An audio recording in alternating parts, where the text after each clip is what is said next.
joins us from Vegas. Wow, the Habs can wrap this series up at home on Thursday night. Shawn, what did you see from the Montreal Canadiens in game number 5?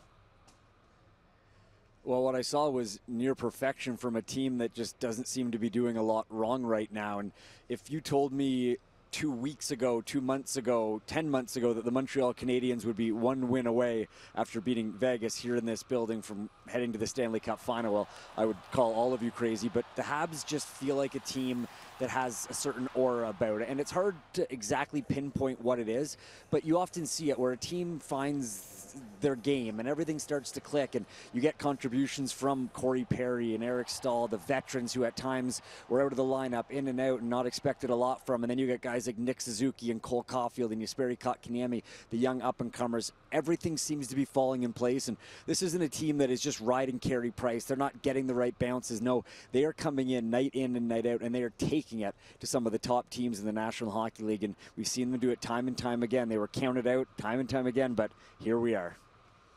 So, Shawn, Montreal did a lot of good things, but Vegas didn't exactly do themselves any favors on a few fronts.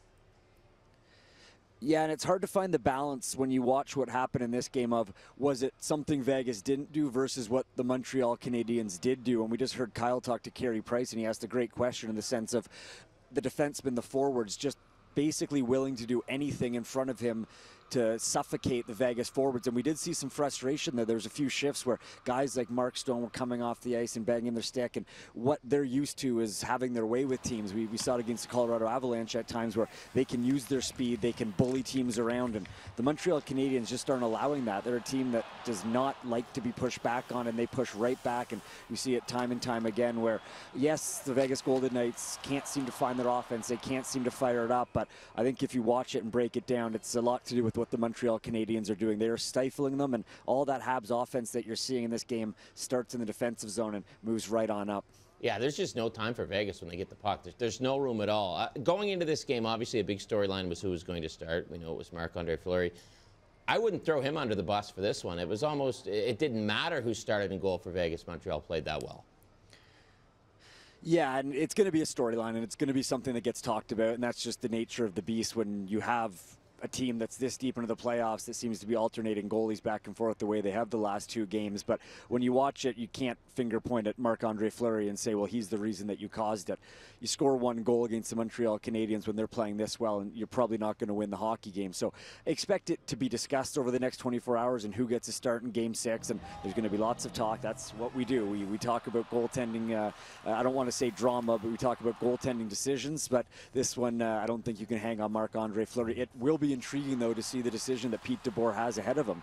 Does he go back to Fleury? He did give him rest in the previous game, or does he put Lehner back in after the win in Montreal?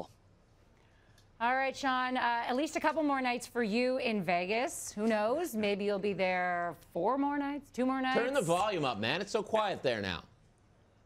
And honestly, this building, as loud as it is and as loud as it was for most of the game, it started to take a weird lull. And there was actually a point where the Golden Knights went on the power play, and it was not looking like the power play that these fans were used to. And for the first time since I've been here, and for the first time since I've watched this team on TV, the crowd actually started booing them, which was a strong departure from the loyal and constant cheering that we saw. So this fan base is, they were feeling something a little bit different than they haven't felt, and they were showing the Golden Knights their lack of appreciation. But if they can do this and bring this back for Game 7, this place will be ridiculous. Yeah, well, Mama Pacioretty certainly was not happy. Saw her after her son scoring that 1 goal.